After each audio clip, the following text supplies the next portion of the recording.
I'm going to need a quick wellness check from some of my friends out there in Broncos country because the national media narrative around the Denver Broncos is starting to drive me up a wall. At first, like it was funny, and now I'm just super, super upset about it all. So we're going to take a quick listen to what a couple national podcasts are saying about the Denver Broncos, and it kind of puts into perspective why they're picking us only to win 5 games. And I need to have you all let me know in the chat, are they right? And I'm just like totally off in la la land like Ryan Gosling, and I have no idea what I'm talking about? Or is their coverage of this team and their coverage of Sean Payton getting to the point where it's a little bit irresponsible, frankly, to have these journalists talking like this about the Denver Broncos and just making up things for sure. So we're going to take a quick listen here to a show that I've always respected. Bill Simmons started The Ringer. He left ESPN.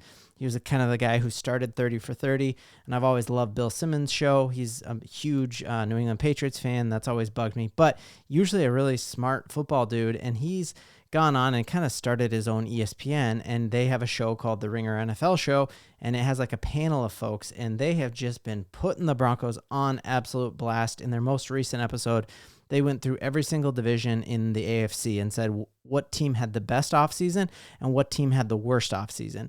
And I think it's like fairly safe to say that given the cards we were dealt, the Denver Broncos had the best offseason.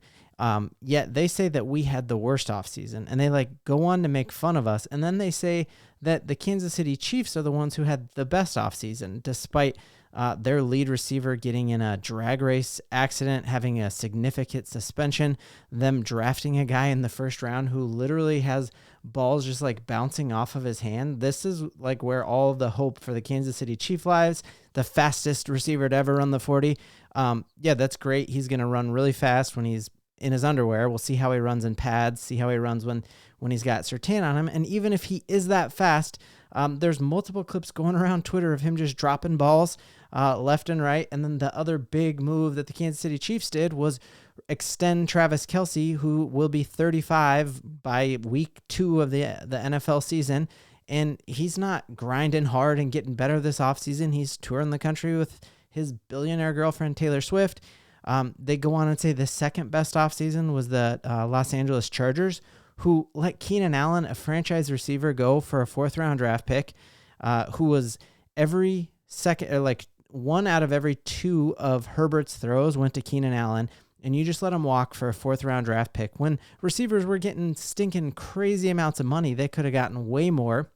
So to let him go for that, they lost Mike Williams, they lost their tight end, they lost Austin Eckler, and then when they could have traded back for an absolute haul, they pick a tackle at 5. And so to say that the Denver Broncos are the ones who had the worst offseason is just very irresponsible to me. And then it got a little more than just like irresponsible. It got a little pile on, and I want to listen here.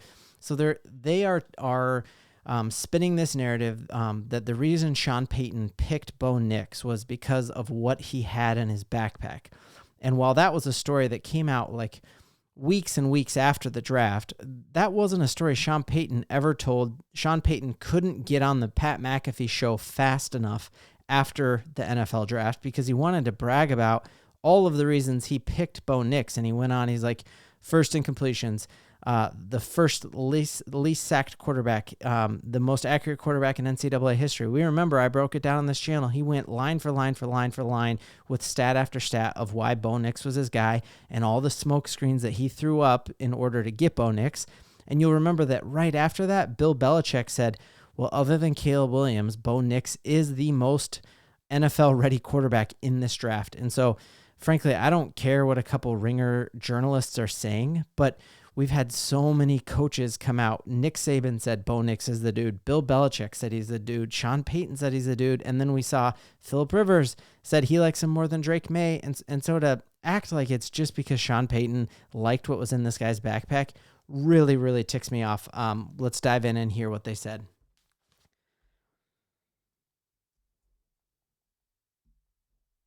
In your bag style of celebrity profiling, just the what's in your bag content universe. That said, this is everything that's wrong with scouting. I'm sorry. This is the dumbest thing I've ever heard. It's everything. It's everything and worse. Yeah. Like I have a tweet like out from like a year ago where I'm like, how the NFL evaluates, hires, fires, coaches, and like scouts, and even like just like player evaluation is very, very flawed. And this is like lower than what I even thought in terms of like driving decision making for. And I always bring this up. I think we forget it. Multi-million-dollar decisions. Like these are multi-million-dollar decisions. This isn't share something at class in 5th grade. What's in your backpack, Bo Nix? Oh, a football sticker. Like it's not that. This is a multi-million-dollar franchise-defining decision at 12th overall, and we're picking it over stuff in their backpack. Like I feel like we continue to create new ways to make fun of the league for how they evaluate coaches, how they evaluate players, all this stuff. Like hearing that come out, and the fact Sean Payton did this all by himself. No, I don't know. It comes in various forms. I think that it comes in various forms. I think that the fact that like this story is like something he's like that's getting out, and like someone, whoever is like telling it, is banging their chest with it, is a problem. That's the problem. You need to keep that close to the vest. I don't want to know that you made the decision based on him having a football sticker and some tape in his backpack. That makes no sense to me. I mean, first of all, let's just. So to say that Sean Payton picked Bo Nix because of what was in his backpack is the most irresponsible thing that I've heard on a national podcast breaking down NFL football. That it's not true. That was, you had to scroll like all the way down the page, and it was just supposed to be like this funny anecdote that Albert Breer threw in his story. It certainly was nothing you've heard Sean Payton say as a reason that he drafted Bo Nix, and it makes me so angry that that is kind of the way that they're looking at the Denver Broncos. But it gets even worse, sadly, as they continue to truly just lambast this team and say we made no good moves in this offseason, and it just shows me that they aren't even paying any attention to us, and that's a great thing for us because I think we are going to shock some people.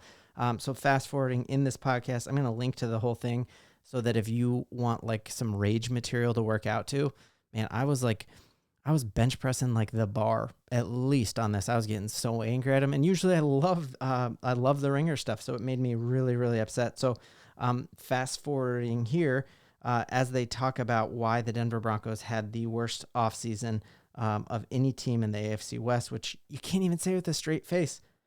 Don't worry, he's going to be Mahomes.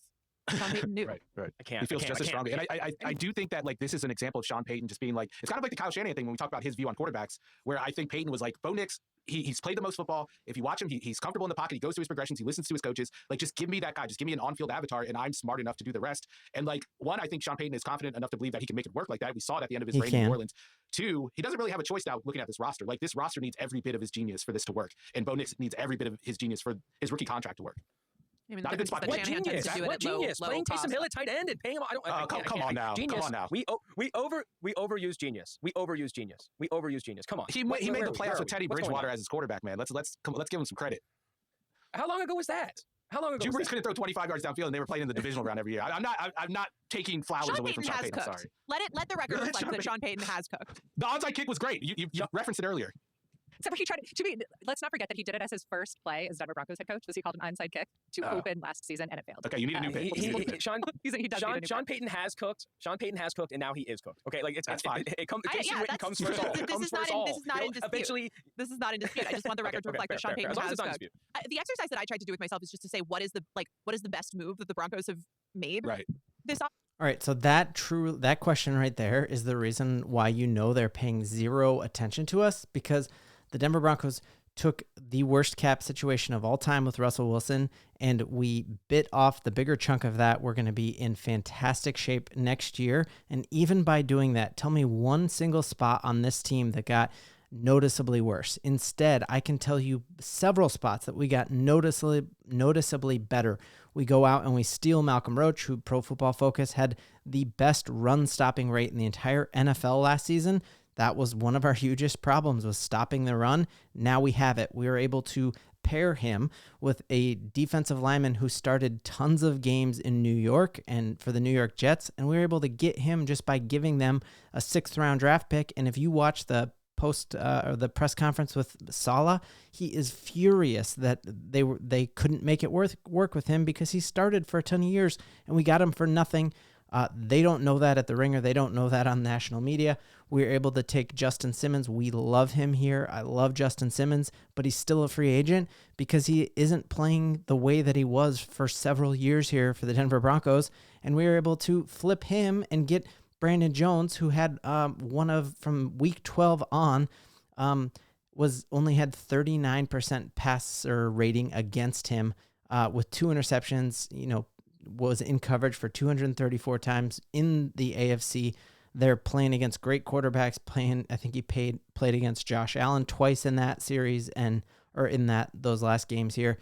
I feel like the negativity towards the Denver Broncos is unfounded, and that is why it's going to be so fun for all of us when we trick everyone and we go out. We get Franklin, who is going to vastly outperform his draft slot.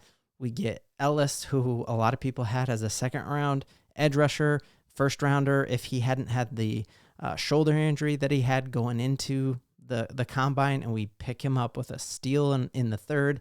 And I just think our offseason was so much better than folks are giving anyone in the national media at least is giving us credit for. So am I out in left field? Am I totally wrong here? Or Bill Simmons, get your people to do better, because this is getting redonkulous, because Broncos country, giddy up.